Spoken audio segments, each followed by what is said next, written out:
Hi friends, welcome back to ದವರ್ YouTube channel. ಯಾರೆಲ್ಲ ನಮ್ಮ ಚಾನಲ್ನ ಫಸ್ಟ್ ಟೈಮ್ ನೋಡ್ತಿದ್ದೀರಾ ಪ್ಲೀಸ್ ಸಬ್ಸ್ಕ್ರೈಬ್ ಮಾಡ್ಕೊಂಡು ನೋಡಿ, ಸಪೋರ್ಟ್ ಮಾಡಿ ಅಂತ ಕೇಳ್ಕೊಳ್ತೀನಿ. ನಾನು ಇವತ್ತು ನಿಮ್ಮ ಜೊತೆ ಬಂದುಬಿಟ್ಟು ಗೋಲ್ಡನ್ ಸ್ಯಾರಿದು ಬ್ಲೌಸ್ ಕಟ್ಟಿಂಗ್ ವಿಡಿಯೋನ ಶೇರ್ ಮಾಡ್ಕೊಳ್ತಾ ಇದ್ದೀನಿ ಆಯಿತಾ. ಇದರದ್ದು ಸ್ಲೀವ್ ಬಂದುಬಿಟ್ಟು ನಾನು ಬಫ್ ಸ್ಲೀವನ್ನು ಮಾಡ್ತಾಯಿದ್ದೀನಿ. ಟ್ರೆಂಡಿಂಗ್ ಸ್ಲೀವ್ ಇದೆ ಅಲ್ವಾ ಅದು. ಹಾಗಾಗಿ ನಾನು ಫಸ್ಟಿಗೆ ಇದಕ್ಕೀಗ ಸ್ಮಾಲ್ ಸ್ಲೀವ್ಗಳನ್ನು ಕಟ್ ಮಾಡ್ಕೊಳ್ತೇನೆ ಆಯಿತಾ, ಒಳಗಡೆ ಅಟ್ಯಾಚ್ ಮಾಡಲಿಕ್ಕೋಸ್ಕರ. ನೋಡ್ಬೋದು, ಲೈನಿಂಗನ್ನು 4 ಪದರದಲ್ಲಿ ಹಾಕ್ಕೊಂಬಿಟ್ಟು 4.5 ಇಂಚಿಗೆ ಒಂದು ಸ್ಟ್ರೈಟ್ ಲೈನನ್ನು ಹಾಕ್ಕೊಳ್ತಾ ಇದ್ದೀನಿ. ಮತ್ತು ಡೌನಿಂಗ್ ಆಯಿತಾ, ಡೌನಿಂಗ್ ಬಂದುಬಿಟ್ಟು 3 ಇಂಚು. ಅದಕ್ಕೆ ಕೂಡ ಈ ರೀತಿ ಸ್ಟ್ರೈಟ್ ಲೈನನ್ನು ಹಾಕ್ಕೊಂಡ್ಬಿಡಿ. ಅದಾದಮೇಲೆ 1 ಇಂಚಿಗೆ ಒಂದು ಪಾಯಿಂಟನ್ನು ಮಾಡಿ ಆಯಿತಾ. ಅದರ ಮೇಲೆ ಈಗ ಟೇಪನ್ನು ಇಟ್ಟು ನಿಮಗೆ ಎಷ್ಟು ಬೇಕು ನೋಡಿ ಆರ್ಮೋಲಿದು ಶೇಪನ್ನು ಈ ರೀತಿ ತೆಗೀರಿ. ನನಗೆ 7 ಬೇಕಿತ್ತು, ಸೊ ಅದು ಕರೆಕ್ಟಾಗಿ ಸಿಕ್ಕಿತು. 7ಗೆ ಒಂದು ಪಾಯಿಂಟನ್ನು ಮಾಡಿ ಈ ರೀತಿ ಸ್ಲೀವದ ಶೇಪನ್ನು ಕೊಡಿ ಆಯಿತಾ. ನೋಡಿ, ಈ ರೀತಿ ಸ್ಲೀವದ ಶೇಪನ್ನು ಕೊಟ್ಟು ಇವತ್ತು ಫ್ರಂಟಲ್ಲಿ ಫಿಟ್ಟಿಂಗ್ ಬಂದುಬಿಟ್ಟು 6 ಇಂಚಸ್ ಇದೆ ಆಯಿತಾ. 6 ಇಂಚಿಗೆ ಒಂದು ಪಾಯಿಂಟನ್ನು ಮಾಡಿ ಈ 7 ಮತ್ತು 6ಅನ್ನು ಜಾಯಿಂಟ್ ಮಾಡ್ತೀನಿ ಆಯಿತಾ. ನೋಡ್ಬೋದು, 7 ಮತ್ತು 6ಅನ್ನು ಜಾಯಿಂಟ್ ಮಾಡಿ ಸೈಡಲ್ಲಿ 1/4 ಇಂಚಸ್ ಎಕ್ಸ್ಟ್ರಾ ಮಾರ್ಜಿನ್ ಇದೆ ಆಯಿತಾ ನನಗೆ. ಇವಾಗ ಇದನ್ನು ನಾನು ಕಟ್ ಮಾಡಿ ತೆಗೆದುಬಿಡ್ತೀನಿ ಆಯಿತಾ ಸ್ಲೀವನ್ನು. ಮತ್ತು ಯಾರೆಲ್ಲ ನಮ್ಮ ಚಾನಲ್ನ ಫಸ್ಟ್ ಟೈಮ್ ನೋಡ್ತೀರಾ ಪ್ಲೀಸ್ ಸಬ್ಸ್ಕ್ರೈಬ್ ಮಾಡ್ಕೊಂಡು ನೋಡಿ, ಸಪೋರ್ಟ್ ಮಾಡಿ ಅಂತ ಕೇಳ್ಕೊಳ್ತೀನಿ. ವಿಡಿಯೋ ಇಷ್ಟ ಆದರೆ ಲೈಕ್ ಕೊಡೋದನ್ನು ಮರೆಯೋಕ್ಕೆ ಹೋಗಬೇಡಿ ಆಯಿತಾ. ನೋಡ್ಬೋದು ನೀವಿಲ್ಲಿ, ಇದು ಸ್ಲೀವನ್ನು ನಾನು ಕಟ್ ಮಾಡಿ ಜಾಯಿಂಟ್ ಇರೋದನ್ನು ಓಪನ್ ಮಾಡಿ ಇಟ್ಕೊಳ್ತೀನಿ. ಮತ್ತು ಸ್ಲೀವದ್ದು ನಾನು ಫ್ರಂಟ್ ಪಾರ್ಟ್ ಇವಾಗ ಕಟ್ ಮಾಡಲ್ಲ, ಜಸ್ಟ್ ಈ ರೀತಿ ಲೈನನ್ನು ಹಾಕಿ ಇಟ್ಬಿಡ್ತೀನಿ. ಯಾಕೆಂದರೆ ತುಂಬ ಸಲ ನನಗಿದು ಕನ್ಫ್ಯೂಷನ್ ಆಗಿದೆ, ಹಾಗಾಗಿ ನಾನು ಇದೇ ಟ್ರಿಕ್ಕನ್ನು ಫಾಲೋ ಮಾಡ್ತೀನಿ. ಇನ್ನು ನೆಕ್ಸ್ಟ್ ಉಂಟಲ್ಲ, ಉಳಿದಿರೋ ಬಟ್ಟೆಯನ್ನು ಈ ರೀತಿ ಡಬಲ್ ಫೋಲ್ಡ್ ಮಾಡಿಬಿಟ್ಟು ಹಾಕ್ಕೊಂಡು ಇವಾಗ ನಾವು ಬ್ಯಾಕ್ ಪಾರ್ಟನ್ನು ಕಟ್ ಮಾಡೋಣ ಆಯಿತಾ. ಇವರಿಗೆ ರೆಡಿ ಬಂದುಬಿಟ್ಟು 14 ಬೇಕು, ಹಾಗಾಗಿ ನಾನು 15 ಇಂಚಿಗೆ ಒಂದು ಪಾಯಿಂಟನ್ನು ಮಾಡ್ತಾಯಿದ್ದೀನಿ ಆಯಿತಾ. 15 ಇಂಚಿಗೆ ಒಂದು ಪಾಯಿಂಟನ್ನು ಮಾಡಿ ಈ ರೀತಿ ಸ್ಟ್ರೈಟ್ ಲೈನನ್ನು ಹಾಕ್ಕೊಂಬಿಡೋಣ ಆಯಿತಾ. ಯಾಕೆಂದರೆ ನಮಗೆ ಇಷ್ಟು ಬಟ್ಟೆ ಸಾಕಾಗುತ್ತೆ ಬರೋದು ಬ್ಯಾಕ್ ಪಾರ್ಟಿಗೆ. ಹಾಗಾಗಿ ಇವತ್ತು ಶೋಲ್ಡರ್ ಬಂದುಬಿಟ್ಟು ನಾನು 5 ಇಂಚನ್ನು ತೆಗೊಳ್ತಾ ಇದ್ದೀನಿ. ಮತ್ತು ಅದೇ ರೀತಿ ನೋಡಿ, ಶೋಲ್ಡರ್ 5 ಇಂಚನ್ನು ತೆಗೊಳ್ತಾ ಇದ್ದೀನಿ. ಮತ್ತು ಈಗ ನೆಕ್ಸ್ಟ್ ಆರ್ಮೋಲ್ ಡೌನಿಂಗನ್ನು ಕೂಡ ಸೇಮ್ 5 ಇಂಚನ್ನೇ ತೆಗೊಳ್ತಾ ಇದ್ದೀನಿ ಆಯಿತಾ. ಇದು ಸಪುರ ಸೈಜ್, ಹಾಗಾಗಿ ದಪ್ಪ ಇರೋದು ಸ್ವಲ್ಪ ಹೆಚ್ಚು ತೆಗೊಳ್ಳಿ. ಅದಾದಮೇಲೆ ಇವ್ರದ್ದು ಎದೆ ಸುತ್ತಳತೆ ಚೆಸ್ಟ್ ಇದು ಬಂದುಬಿಟ್ಟು 8.5 ಇಂಚಿದೆ ಆಯಿತಾ. 8.5ಗೆ ಒಂದು ಪಾಯಿಂಟನ್ನು ಮಾಡಿ 5 ಮತ್ತು 8.5ನ ಜಾಯಿಂಟ್ ಮಾಡ್ಕೊಳ್ಳೋಣ ಆಯಿತಾ. ನೋಡಿ, ಈ ರೀತಿ ಜಾಯಿಂಟ್ ಮಾಡಿಕೊಂಡು ಇವಾಗ 1.5 ಇಂಚಿಗೆ ಒಂದು ಪಾಯಿಂಟನ್ನು ಮಾಡಿ ಈ ರೀತಿ ಹಾರ್ಮೋಲದ ಶೇಪನ್ನು ಕೊಟ್ಬಿಡಿ ಆಯಿತಾ. ಇದಕ್ಕೆ ನೋಡಿ, ಹಾರ್ಮೋಲದ ಶೇಪನ್ನು ಕೊಟ್ಟು ಈ ರೀತಿ ಕಾಣ್ತಾ ಉಂಟಲ್ವಾ. ಇನ್ನು ನೆಕ್ಸ್ಟ್ ಇದಕ್ಕೆ ಎಕ್ಸ್ಟ್ರಾ ಮಾರ್ಜಿನನ್ನು ನಾವು ತೆಗೊಳ್ಬೇಕಾಗುತ್ತೆ ಈ ಬಟ್ಟೆಗೆ. ಇವಾಗ 8.5 ನಮಗೆ ಮೇನ್ ಆಯಿತಾ ಫಿಟ್ಟಿಂಗ್ ಲೈನ್. ಅದಾದಮೇಲೆ 1.5 ಇಂಚ್ ಎಕ್ಸ್ಟ್ರಾ ಮಾರ್ಜಿನ. ಮತ್ತು ನೀವು ನೋಡ್ಬೋದು ಇಲ್ಲಿ ಇವಾಗ ಕೆಳಗಡೆ ಬಂದುಬಿಟ್ಟು ಸೊಂಟದ ಸುತ್ತಳತೆ ಬಂದುಬಿಟ್ಟು 7 ಇಂಚಿದೆ. 1 inch dot, 1.5 inch extra margin ಆಯಿತಾ. ಇವಾಗ ಫಿಟ್ಟಿಂಗ್ ಲೈನಿಗೆ ಮತ್ತು ಎಕ್ಸ್ಟ್ರಾ ಮಾರ್ಜಿನಿಗೆ ಒಂದು ಸ್ಟ್ರೈಟ್ ಲೈನನ್ನು ಹಾಕ್ಕೊಂಡು ಈ ರೀತಿ ಜಾಯಿಂಟ್ ಮಾಡ್ಕೊಂಬಿಡೋಣ ಆಯಿತಾ. ನೋಡ್ಬೋದು ನೀವಿಲ್ಲಿ ಈ ರೀತಿ ಜಾಯಿಂಟ್ ಮಾಡ್ಕೊಂಡಾದ್ಮೇಲೆ ನಾವು ಬ್ಯಾಕಿಗೆ ಬರೋಣ ಆಯಿತಾ. ಬ್ಯಾಕಲ್ಲಿ ಇವರಿಗೆ ಬಟ್ಟೆ ಬಂದುಬಿಟ್ಟು 3 ಇಂಚಸ್ ಬೇಕು, ಹಾಗಾಗಿ ನಾನು 4 ಇಂಚಿಗೆ ಒಂದು ಪಾಯಿಂಟನ್ನು ಮಾಡ್ತೇನೆ ಆಯಿತಾ. 1 ಇಂಚ್ ನಮಗೆ ಹೋಗುತ್ತೆ ಸ್ಟಿಚಿಂಗಲ್ಲಿ. ಇವರಿಗೆ 3 ಇಂಚು ಬಟ್ಟೆ ಬೇಕು ಬೆನ್ನಲ್ಲಿ. ಅದಾದಮೇಲೆ ನೆಕ್ಸ್ಟ್ ಬಂದುಬಿಟ್ಟು ಡೀಪ್ ಓಪನ್ ಮಾಡಲಿಕ್ಕೋಸ್ಕರ ಬೆನ್ನಲ್ಲಿ 2 ಇಂಚಿಗೆ ಒಂದು ಪಾಯಿಂಟನ್ನು ಮಾಡ್ತಿದ್ದೀನಿ ಆಯಿತಾ. ಬ್ಯಾಕಲ್ಲಿ ಓಪನ್ ಕೆಲವರು ಕಮ್ಮಿ ಇಡ್ತಾರೆ, 1 ಇಂಚ್ 1.5 ಇಂಚ್ ಹಾಗೆಲ್ಲ.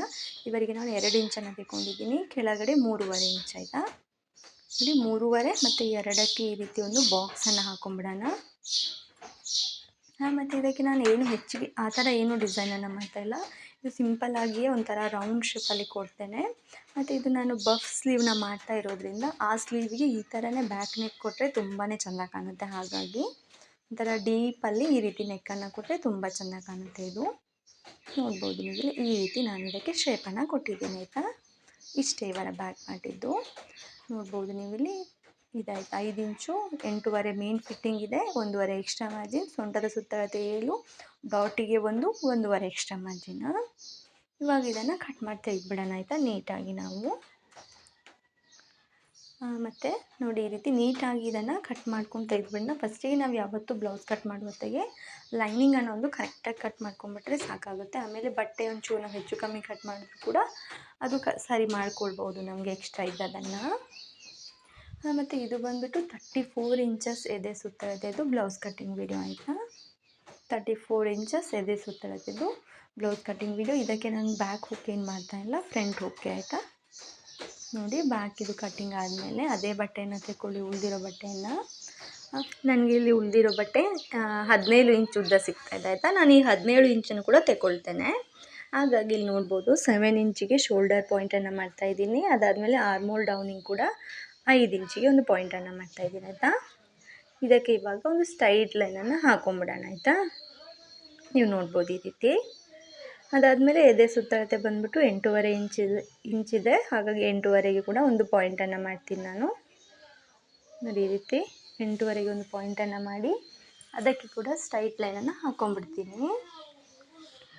ಇದಾದಮೇಲೆ 1 ಇಂಚಿಗೆ ಒಂದು ಪಾಯಿಂಟನ್ನು ಮಾಡೋಣ ಆಯಿತಾ. ಈ ರೀತಿ 1 ಇಂಚಿಗೆ ಒಂದು ಪಾಯಿಂಟನ್ನು ಮಾಡಿ ಆರ್ಮೋಲದ ಶೇಪನ್ನು ಕೊಡಬೇಕು.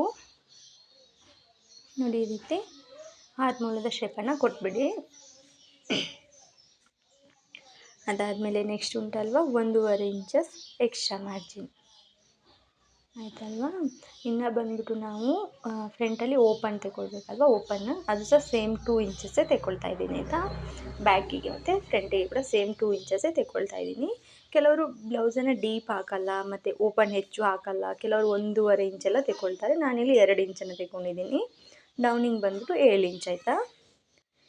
ಕೆಳಗೆ ಕೂಡ 2 ಇಂಚು, ಮೇಲೆ ಕೂಡ 2 ಇಂಚು, ಡೌನಿಂಗ್ ಬಂದುಬಿಟ್ಟು 7 ಇಂಚು. ಇದನ್ನು ಇವಾಗ ಒಂದು ಬಾಕ್ಸ್ ಟೈಪಲ್ಲಿ ಹಾಕೊಂಬಿಡೋಣ ಆಯಿತಾ. ಈ ರೀತಿ ನೋಡಿ, ಈ ರೀತಿ ಒಂದು ಬಾಕ್ಸನ್ನು ಹಾಕೊಂಡ್ಬಿಟ್ಟು ಇದಕ್ಕೆ ನಾನು ಶೇಪನ್ನು ಕೊಡ್ತಾಯಿದ್ದೀನಿ ಆಯಿತಾ. ಕೆಲವರಿಗೆ ಬಾಕ್ಸ್ ಟೈಪಲ್ಲೇ ಬಿಡ್ತಾರೆ, ರೌಂಡ್ ಮಾಡ್ತಾರೆ, ಆದರೆ ನಾನು ಈ ರೀತಿ ಒಂದು ಶೇಪನ್ನು ಕೊಡ್ತಾಯಿದ್ದೀನಿ ಆಯಿತಾ. ನೋಡಿ ಈ ರೀತಿ ಒಂದು ಶೇಪನ್ನು ಕೊಟ್ಟರೆ ಅದೊಂಥರ ಚೆಂದ ಕಾಣುತ್ತೆ ಮುಂದೆ. ಹಾಗಾಗಿ ಈ ರೀತಿ ನೋಡ್ಬೋದು ನಿಮಗೆ ಈ ರೀತಿ ಒಂದು ಶೇಪನ್ನು ಕೊಟ್ಟಿದ್ದೀನಿ ಆಯಿತಾ ಫ್ರಂಟಿಗೆ. ಮತ್ತು ಏನು ಗೊತ್ತಾ, ಬ್ಯಾಕಿಗಿಂತ ಫ್ರಂಟಿಗೆ 2 ಇಂಚಸ್ ಬಟ್ಟೆನ ಎಕ್ಸ್ಟ್ರಾ ತೆಗೊಳ್ಳಿಕ್ಕೆ ಉಂಟು. ಹಾಗಾಗಿ ನಾನು ಬ್ಯಾಕಲ್ಲಿ 15 ತೆಗೆದಿದ್ದೀನಿ, ಫ್ರಂಟಲ್ಲಿ 17 ತೆಗೆದಿದ್ದೀನಿ. ಇವಾಗ ನೀವು ನೋಡ್ಬೋದು ಕೆಳಗಡೆ ಓಪನ್ ಇದು ಫ್ರಂಟ್ ಪಾರ್ಟಿದು ಡೀಪನ್ನು ತೆಗೆದಾದಮೇಲೆ 6 ಇಂಚಿಗೆ ಒಂದು ಪಾಯಿಂಟನ್ನು ಮಾಡಿ ಸ್ಟ್ರೈಟ್ ಲೈನನ್ನು ಹಾಕ್ಕೊಳ್ತಾ ಇದ್ದೀನಿ ಆಯಿತಾ. ಇದು 6 ಇಂಚು, 6 ಇಂಚಿಗೆ ಒಂದು ಪಾಯಿಂಟನ್ನು ಮಾಡಿ ಸ್ಟ್ರೈಟ್ ಲೈನನ್ನು ಹಾಕ್ಕೊಳ್ತೀನಿ. ಸೈಡಲ್ಲಿದೆ ಅಲ್ವಾ, ಅದು ನಾನು ಕ್ರಾಸ್ ಬೆಲ್ಟಿಗೆ ಬಟ್ಟೆಯನ್ನು ಯೂಸ್ ಮಾಡ್ತೇನೆ ಆಯಿತಾ. ನೋಡಿ 6 ಇಂಚ್ ಇದೆ ಅಲ್ವಾ, ಅದರಲ್ಲಿ ಅರ್ಧ ಇಂಚಿಗೆ ಒಂದು ಪಾಯಿಂಟನ್ನು ಮಾಡಿ ಈ ರೀತಿ ಅರ್ಧ ಇಂಚಿಗೆ. ಅದಾದಮೇಲೆ ಈಗ ಮತ್ತೆ ಟೇಪನ್ನು ಇಟ್ಟು ನೋಡಿ ಎಷ್ಟು ಸಿಗುತ್ತೆ, 5.5 ಸಿಗುತ್ತೆ ಅಲ್ವಾ. 5.5 ಬಂದುಬಿಟ್ಟು 2.5 ಇಂಚಿಗೆ ಒಂದು ಪಾಯಿಂಟನ್ನು ಮಾಡಿ ಈ ರೀತಿ ಒಂದು ಲೈನನ್ನು ಹಾಕ್ಕೊಳ್ಳಿ. ಇದು ಬಂದುಬಿಟ್ಟು ನಮ್ಮದು ಡಾಟ್ಸ್ ಆಯಿತಾ. ಅದಾದಮೇಲೆ ಈ ಅರ್ಧ ಇಂಚನ್ನು ಈ ರೀತಿ ಕ್ರಾಸಾಗಿ ಒಂದು ಶೇಪನ್ನು ಕೊಡಬೇಕು. ಅಂದರೆ ಇದು ಕ್ರಾಸ್ ಬೆಲ್ಟ್ ಅಟ್ಯಾಚ್ ಮಾಡ್ತೀವಲ್ವ, ಹಾಗಾಗಿ ಈ ರೀತಿ ಒಂದು ಶೇಪನ್ನು ಕೊಟ್ಬಿಡಿ. ಅದಾದಮೇಲೆ ಸೊಂಟದ ಸುತ್ತಳತೆ 7, 1.5 ಇಂಚು ಡಾಟ್ಸ್ ಹಿಡಿಲಿಕ್ಕೆ ಮತ್ತು 1.5 ಇಂಚು ಎಕ್ಸ್ಟ್ರಾ ಮಾರ್ಜಿನ್. ನೀವು ನೋಡ್ಬೋದು 7, 1.5 ಇಂಚು ಡಾಟ್ಸಿಗೆ 1.5 ಇಂಚ್ ಎಕ್ಸ್ಟ್ರಾ ಮಾರ್ಜಿನ್ ಆಯಿತಾ. ಮೇನ್ ಫಿಟ್ಟಿಂಗ್ ಲೈನಿಗೆ ಈ ರೀತಿ ಒಂದು ಸ್ಟ್ರೈಟ್ ಲೈನನ್ನು ಹಾಕ್ಕೊಳ್ಳಿ, ಎಕ್ಸ್ಟ್ರಾ ಮಾರ್ಜಿನಿಗೆ ಕೂಡ ಸ್ಟ್ರೈಟ್ ಲೈನ್ ಆಯಿತಾ. ನೋಡ್ಬೋದು ನೀವು ಈ ರೀತಿ. ಇವಾಗ ಏನು ಮಾಡಬೇಕಪ್ಪ ಅಂದರೆ ಈ ಕಡೆ ಬ್ಯಾಕ್ ಸೈಡಲ್ಲಿ ಉಂಟಲ್ವಾ, ಫಿಟ್ಟಿಂಗ್ ಲೈನಿನಿಂದ ಈ ಕಡೆಗೆ ಓರೆಯಾಗಿ ಒಂದು ಶೇಪನ್ನು ಕೊಡಬೇಕು. ಇಲ್ಲಿ ಫ್ರಂಟಲ್ಲಿ ಹೇಗೆ ಕ್ರಾಸ್ ಬೆಲ್ಟಿದು ಶೇಪ್ ಕೊಟ್ಟಿದ್ದೀವಲ್ಲ, ಅದೇ ಥರ ಆ ಕಡೆ ಕೂಡ ಶೇಪನ್ನು ಕೊಟ್ಟು ಇದನ್ನು ಕಟ್ ಮಾಡಿ ತೆಗೆದುಬಿಡೋಣ ಆಯಿತಾ. ಆ ಥರ ನಾವು ಶೇಪನ್ನು ಕೊಡೋದ್ರಿಂದ ಅದು ಫಿಟ್ಟಿಂಗ್ ಅನ್ನೋದು ನೀಟಾಗಿ ಬರುತ್ತೆ. ಹಾಗಾಗಿ ಆ ಥರ ಶೇಪನ್ನು ಕೊಡಿ ಆಯಿತಾ ಎಲ್ಲ ಬ್ಲೌಸಲ್ಲಿ ಕೂಡ. ನೋಡ್ಬೋದು ನೀವಿಲ್ಲಿ ನಾನಿವಾಗ ಫ್ರಂಟ್ ಪಾರ್ಟಿದು ನೆಕ್ಕನ್ನು ಕಟ್ ಮಾಡ್ತಾಯಿದ್ದೀನಿ ಈ ರೀತಿ. ಅಂದರೆ ಕೆಲವರು ಬಾಕ್ಸ್ ರೌಂಡ್ ಅದು ನಿಮ್ಮ ಚಾಯ್ಸ್ ಆಯಿತಾ. ನೋಡ್ಬೋದು ನೀವು ಇಲ್ಲಿ. ಇವಾಗ ನೆಕ್ಸ್ಟ್ ಆರ್ಮೋಲದ್ದು ಕೂಡ ಇದೇ ರೀತಿ ನೀಟಾಗಿ ಕಟ್ ಮಾಡಿ ತೆಕ್ಕೊಂಬಿಡಿ ಆಯಿತಾ. ನಾವಿಲ್ಲಿ ಎಕ್ಸ್ಟ್ರಾ ಮಾರ್ಜಿನನ್ನು ಕೆಲವರು 1 ಇಂಚ್ ತೆಗಿತಾರೆ, ಕೆಲವರು 2 ಇಂಚ್ ತೆಗಿತಾರೆ. ಬಟ್ ನಾನು 1.5 ಇಂಚಸ್ಸನ್ನೇ ತೆಗೊಳ್ತೇನೆ ಎಲ್ಲ ಬಟ್ಟೆಗೆ ಕೂಡ. ನೀವು ನೋಡ್ಬೋದು ಇಲ್ಲಿ ಒಂದು ಇವಾಗ ಫ್ರಂಟ್ ಪಾರ್ಟ್ ಕಟ್ಟಿಂಗ್ ರೆಡಿ ಆಯ್ತಲ್ವ. ಅದಾದಮೇಲೆ 3 ಇಂಚಿಗೆ ಒಂದು ಈ ರೀತಿ ಪಾಯಿಂಟನ್ನು ಮಾಡ್ತಾಯಿದ್ದೀನಿ. ಅದರ ನಂತರ 1.5 ಇಂಚು, ಅದು 1.5 ಇಂಚಿಗೆ ಪಾಯಿಂಟ್ ಮಾಡಿ ಆದಮೇಲೆ 1.5 ಇಂಚದ ಮಧ್ಯದಲ್ಲಿ ಈ ರೀತಿ ಟೇಪನ್ನು ಇಟ್ಕೊಂಡು 3.5 ಇಂಚಿಗೆ ಒಂದು ಪಾಯಿಂಟನ್ನು ಮಾಡಿ ಆಯಿತಾ. ಅದಾದಮೇಲೆ ಈ ರೀತಿ ಕ್ರಾಸ್ ಲೈನನ್ನು ಕೊಟ್ಟು ಒಂದು ಡಾಟ್ಸ್ ಇದ್ದು ಪಾಯಿಂಟನ್ನು ಕರೆಕ್ಟ್ ಮಾಡಿ ಸರಿ ಮಾಡ್ಕೊಳ್ಳಿ. ಇದಾದಮೇಲೆ ಏನು ಮಾಡಬೇಕಪ್ಪ, ನಮ್ಮದು ಫಸ್ಟ್ ಲೈನ್ ಇದೆ ಅಲ್ವಾ, ಈ ಫಸ್ಟ್ ಲೈನಿನಿಂದ ಆರ್ಮೋಲ್ ಕಡೆಗೆ ಟೇಪನ್ನು ಇಟ್ಬಿಟ್ಟು ನೋಡಿ ಎಲ್ಲಿಗೆ ಬರುತ್ತೆ ಅಂತ. ಅದಾದಮೇಲೆ ಅಲ್ಲಿ ಕೂಡ 3.5 ಇಂಚ್ ಉದ್ದಕ್ಕೆ ಒಂದು ಲೈನನ್ನು ಹಾಕ್ಕೊಂಬಿಡಿ. ಇದು ಯಾಕೆಂದರೆ ಆರ್ಮೋಲ್ ಹತ್ತಿರ ಡಾಟ್ ಹಿಡಿತಾರಲ್ವ ಅದು. ಅದಾದ ನಂತರ ಇಲ್ಲಿ ಕ್ರಾಸ್ ಬೆಲ್ಟ್ ಹತ್ರ ಬ್ಯಾಕಲ್ಲಿ ಸ್ಟಿಚ್ ಬರುತ್ತಲ್ವ, ಅದು 3.5 ಇಂಚ್ ಹೈಟನ್ನು ತಗೊಳ್ಳಿ, 4.5 ಇಂಚ್ ಉದ್ದನ ತಗೊಂಡು ಸ್ಟ್ರೈಟ್ ಲೈನನ್ನು ಹಾಕ್ಕೊಂಬಿಡಿ. ಇದು ಬಂದುಬಿಟ್ಟು 4 ಡಾಟ್ಸ್ ಆಯಿತಾ ನಮ್ಮದು ಫ್ರಂಟ್ ಪಾರ್ಟಿದು. ಅದಾದಮೇಲೆ ಇದು ಏನಪ್ಪ ಅಂದರೆ ಡಾಟ್ಸಿಗೆ ನಾವು ಎಲ್ಲೆಲ್ಲಿ ಲೈನನ್ನು ಹಾಕಿದ್ದೀವಿ ನೋಡಿ, ಅಲ್ಲೆಲ್ಲ ಈ ರೀತಿ ಸಣ್ಣ ಸಣ್ಣ ಕಟ್ಸನ್ನು ಹಾಕ್ಕೊಳ್ಬೇಕು. ಈ ಕಟ್ಸನ್ನು ಹಾಕೋದ್ರಿಂದ ನಮಗೆ ಸ್ಟಿಚಿಂಗಿಗೆ ತುಂಬಾ ಹೆಲ್ಪ್ ಆಗುತ್ತೆ, ತುಂಬಾ ಈಸಿ ಆಗುತ್ತೆ.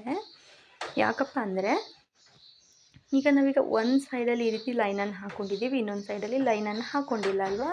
ಈ ಥರ ಸಣ್ಣ ಸಣ್ಣ ಕಟ್ಸಿದ್ರೆ ನಮಗೆ ಲೈನ್ ಹಾಕ್ಕೊಳ್ಳಿಕ್ಕೆ ಕೂಡ ಈಸಿ ಆಗುತ್ತೆ. ಮತ್ತು ಅಭ್ಯಾಸ ಇರೋರಂತಾದರೆ ಲೈನ್ ಹಾಕ್ಕೊಳ್ಳೋದೇ ಕೂಡ ಆರಾಮಾಗಿ ಡಾಟ್ಸನ್ನು ಹಿಡಿದು ಬಿಡ್ಬೋದು ನಾವು ಅಂದಾಜಲ್ಲಿ. ಹಾಗಾಗಿ ನಾನು ಈ ಟ್ರಿಕ್ಕನ್ನು ಫಾಲೋ ಮಾಡ್ತೀನಿ ಆಯಿತಾ. ಇದಾದಮೇಲೆ ಇವಾಗ ನಾವು ನೆಕ್ಸ್ಟ್ ಕ್ರಾಸ್ ಬೆಲ್ಟ್ ಕಟ್ ಮಾಡೋಣ ಆಯಿತಾ. ಕ್ರಾಸ್ ಬೆಲ್ಟಿದ್ದು ಹೈಟ್ ಬಂದುಬಿಟ್ಟು ಇಲ್ಲಿ 4 ಕಾಲಿದೆ ಆಯಿತಾ. ಸೈಡಲ್ಲಿ ಕೂಡ 4 ಕಾಲಿರೋದನ್ನು ನಾನು 3 ಇಂಚಿಗೆ ಮಾಡಿಕೊಂಡು ಈ ರೀತಿ ಶೇಪನ್ನು ಕೊಡ್ತೀನಿ ಆಯಿತಾ. ಕ್ರಾಸ್ ಬೆಲ್ಟಿದ್ದು ಬ್ಯಾಕಿಗಿಂತ ಫ್ರಂಟಿಗೆ ನಾನು 2 ಇಂಚಸ್ ಬಟ್ಟೆನ ಎಕ್ಸ್ಟ್ರಾ ತಗೊಳ್ತೀನಿ. ಆವಾಗ ನನಗೆ ಕರೆಕ್ಟಾಗಿ ಬರುತ್ತೆ ಬ್ಲೌಸ್ ಸ್ಟಿಚ್ ಆದಮೇಲೆಲ್ಲ ಕೂಡ. ಹಾಗಾಗಿ ನೋಡಿ ಈ ರೀತಿ ಕಟ್ಟನ್ನು ಮಾಡ್ಕೊಂಡ್ಮೇಲೆ ನನಗೆ ಕ್ರಾಸ್ ಬೆಲ್ಟು ಆಗೆಲ್ಲ ಎಷ್ಟು ಬೇಕಪ್ಪ ಅಂದರೆ 10 ಇಂಚು ಸಾಕಾಗುತ್ತೆ. ಆದರೂ ಸಹ ಇರಲಿ ಅಂತ 10ವರೆಗೆ ಒಂದು ಪಾಯಿಂಟನ್ನು ಮಾಡಿ ಇಲ್ಲಿಗೆ ಕಟ್ಟನ್ನು ಮಾಡ್ಕೊಳ್ತೇನೆ ಆಯಿತಾ. 10ವರೆಗೆ, ಯಾಕಂದರೆ ನಮಗೆ ಅದು 1.5 ಇಂಚ್ ಡಾಟ್ಸ್ ಹಿಡಿಯುವಾಗ ಕಮ್ಮಿ ಆಗುತ್ತೆ ನೋಡಿ. ಹಾಗಾಗಿ ಅದಾದಮೇಲೆ ಮೇನ್ ಬ್ಲೌಸಿದು ಫ್ಯಾಬ್ರಿಕನ್ನು ತೆಕ್ಕೊಂಡು ಅದರ ಮೇಲೆ ಈ ರೀತಿ ನಾನು ಲೈನಿಂಗನ್ನು ಬಿಡಿಸಿ ಇಟ್ಕೊಂಡಿದ್ದೀನಿ ಆಯಿತಾ. ಅದು ಗೋಲ್ಡನ್ ಸ್ಯಾರಿದು ಬ್ಲೌಸ್ ಪೀಸ್ ಏನು ಉಂಟಲ್ವಾ ಅದರ ಮೇಲೆ ನಾನು ಈ ರೀತಿ ಎಲ್ಲ ಲೈನಿಂಗನ್ನು ಹಾಕ್ಕೊಂಡಿದ್ದೀನಿ. ಯಾಕೆಂದರೆ ನನಗೆ ಎಲ್ಲಿ ಯಾವುದು ಪೀಸನ್ನು ಇಟ್ಟರೆ ಕರೆಕ್ಟಾಗಿ ಬಟ್ಟೆ ಸಿಗುತ್ತೆ ಅಂತ ಗೊತ್ತಾಗಬೇಕಲ್ವ. ಹಾಗಾಗಿ ಈ ಟ್ರಿಕ್ಕನ್ನು ಕೂಡ ನೀವು ಫಾಲೋ ಮಾಡಿ ಆಯಿತಾ. ಪೀಸ್ ಮೇಲೆ ಈ ರೀತಿ ಬಟ್ಟೆನ ಬಿಡಿಸಿ ಇಟ್ಕೊಂಬಿಡಿ ಕಂಪ್ಲೀಟಾಗಿ. ನೀವು ನೋಡ್ಬೋದು ಇಲ್ಲಿ ನನಗೆ ಇದರಲ್ಲಿ ಬಟ್ಟೆ ತುಂಬಾ ಆರಾಮಾಗಿ ಸಿಗ್ತದೆ ಆಯಿತಾ. ಎಕ್ಸ್ಟ್ರಾ ಕೂಡ ಉಂಟು, ಏನು ತೊಂದರೆ ಇಲ್ಲ.